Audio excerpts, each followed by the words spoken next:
So we're giving him his iced coffee. He's nearly got this little section done, and then we're heading up the other block up there. I think there's a 400 or so hectares in that block, and then yeah, but I think he's going to have Australia Day off, so thank you. we'll I'll probably be on it, so you might see me doing some up and backs.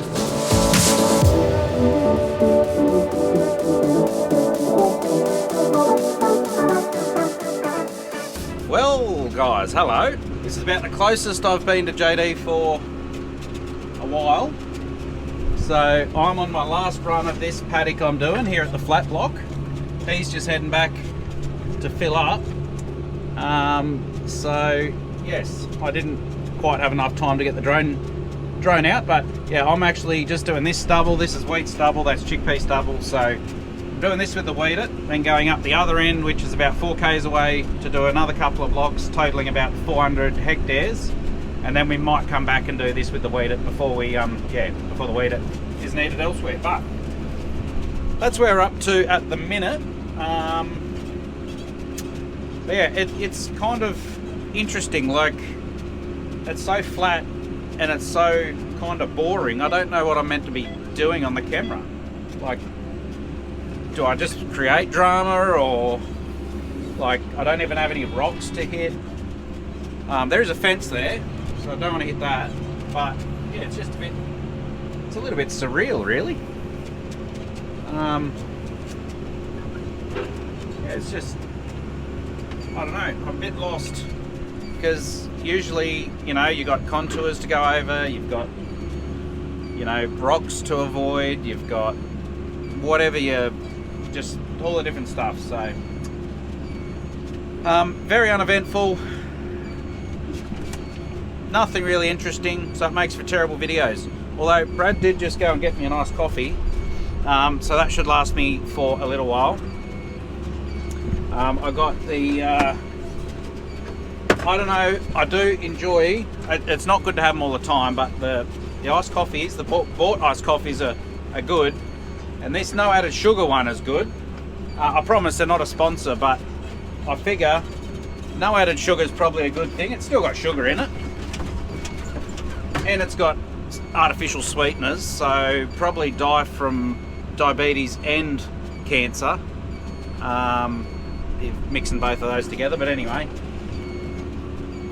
so I'm going to actually just poke back to the tank and top up. I've got about 700 litres of spare space. I can put the chemical in and then head to this other block, and that'll yeah, that means we've got a full load when we're up there. So there's a couple of kangaroos. The other interesting thing, we are having some issues. The GPS down here at this block, we've got a base station. I don't know what brand the base station is. I didn't actually check that. But we think the base station is having some issues, which has been dropping out. Both the Challenger and the 280 here have, yeah, the GPS has been dropping out just randomly for a few minutes, which is a little bit annoying.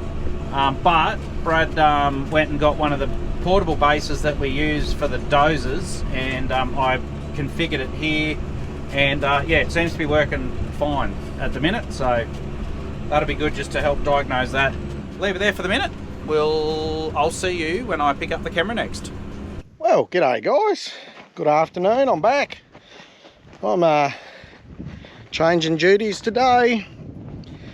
Just got our little chemical trailer. You gotta like it, eh? The simplicity. Rightio, so Matt's just having a day off, so we're just gonna take over and see what we can do. Hopefully we can spray the weeds. We just got the odd milky about that we're trying to get, so we'll do that. We'll better check our oil. This thing's been working, it'll be due for an oil change. Still got another probably 2 weeks ahead of it, fairly solid, so we might even have to do a little quick change.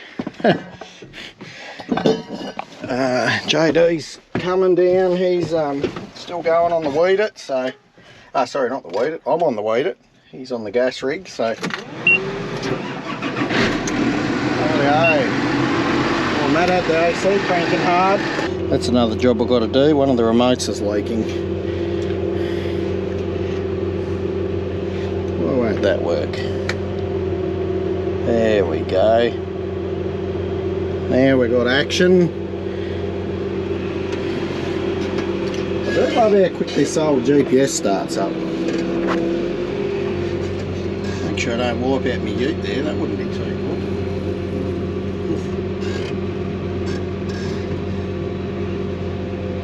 Rightio, well now we've got to go and find where he got up to. And yeah, go up and back, guys. So I'll settle in, I reckon. I think there's he did about 60 hectares on this block, so we'll what we say, another 140 here, and then 180 over there. So I don't think we'll get it done today, but I'm feeling like when we have these sort of jobs that we need a 36 metre weed it. Anyway, that can be on the wish list. Going well. Very low weed population up this end of the field, so it's good. I think I've used about 200 litres in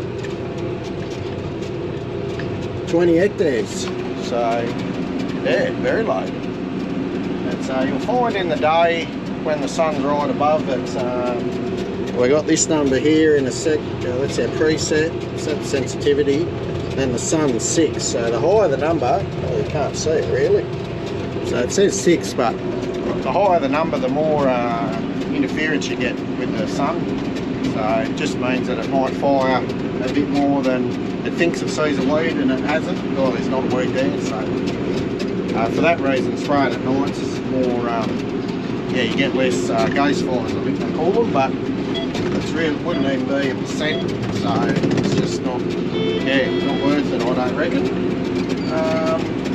Yeah, so no, hopefully we can just keep chugging along here doing the thing. I just wanted to, I noticed too, follow my line here, this paddock we're hoping to put the sorghum, so that'll be a little way away. When do we do that? Probably September, so another 10 months or something. Yeah, so I was meaning to say, yeah, with the gassing, there was a bit of confusion on the last one that I did. So the gas is NH3, which is anhydrous ammonia. It's actually a liquid under pressure, and it turns into a gas when released. So it's 82% nitrogen. That's what we're doing, we're putting nitrogen down on the crops, or before the crops go in the ground. We're quite fortunate that a lot of our country we can put it in early now over the summer. As the rain comes, it'll drop that nitrogen down, it's attracted to moisture, it'll get it going down deep into the profile and then sort of store it there. What you don't want is the nitrogen sitting right near the top, because it volatilises and you can lose it. So we try and go in early, get it to the rain to take it down to the bottom. Now where we're fortunate, and it's pretty unique I think in this part of the world, is that in the south, in the west, they only can feed the crop as it needs it, because in their sandy country, light country, the nitrogen will actually just keep going through the bottom and they'll lose it. So they can't actually put it in like we can and store it. So that's why they'll be spreading, they'll be fertilising as the crop's growing just before, just to feed it as it needs it. But we're really trying to use our nitrogen to go deep, and then when the plant grows and the roots get down to the bottom, it's got the good stuff, so hopefully it'll come home strong, rather than, we have it occasionally where you have a dry year where we don't get any rain, the roots have gone down, but if you put fertiliser on top, once the crop's in the ground, the roots aren't there, the moisture doesn't activate it, so it might be in the paddock but it's not using it. So and we do so we're pretty fortunate in that way, we can store it. So that's why we like to go on early. Some of our country we're going to spread some urea just in front of the planter where it's a bit red and just doesn't seem to work as well. We work out our rate by how much we sort of remove. So there's a formula for each crop that removes different amounts of nitrogen per tonne, and same with the starter. Fertilizer, you know, your potassium, phosphorus, zinc, all those things. We try and, if we can, as much as possible, replace what we take out. We're not doing everything, but we try and do as much as we can, I suppose. So generally what we've found is we generally put 100 units on of nitrogen. When I say units, that's not kilos. Well, it is kilos, but it's 82%. So it'd be like nearly, what, 120 kilos of anhydrous ammonia we're putting out, and we're getting about 100 kilos of active nitrogen. So that's our rough rule of thumb for us. It gives us a really good baseline, and then if the season goes really good and we're a bit light on, well, we will spread it in crop then. Normally if it's going really good and it needs more, it's because it's raining. So that's sort of our fertiliser management, how we do it. It's good now too. It's actually not that quiet, but I was going to say it's a quieter time of the year too, typically, in the summer. So yeah, we do it for a bit of management of labour too.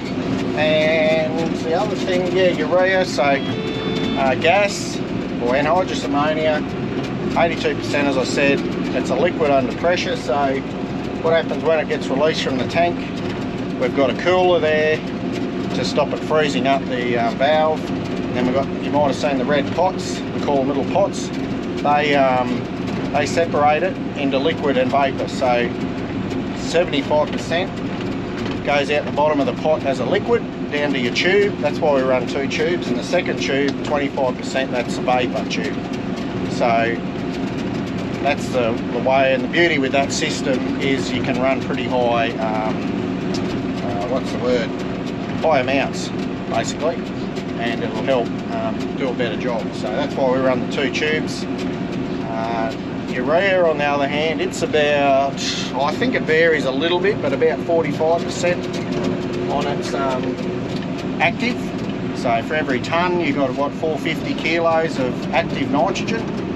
So the other thing with urea is, yeah, you're putting out double the total tonnage to get the same active. So it'd be like, we'd be putting out 240 kilos of urea to get the same active, and it's quite efficient. A lot more fellas are doing that more now with big spreaders that can spread to 36 metre, and then they'll spread it now. Our neighbours are doing it. They'll spread it, and then when the rain does come, it'll wash it into the profile. So, and that's a cheaper and faster alternative to what we are doing. But I like putting it in the ground. It's in there. It's doesn't mean if we get 5 mil, it's not going to sort of half wash it in and then we lose half. So just by getting it in the soil, bit of moisture, it's a lot safer, we reckon. So anyway, that's a bit of a long-winded explanation, but that's what we do. That's what it is, why we do it. G'day guys, I finished this this field and just filled up again, but I'm just a bit, I don't know how well it'll show on the camera, but it's looking very dark out there.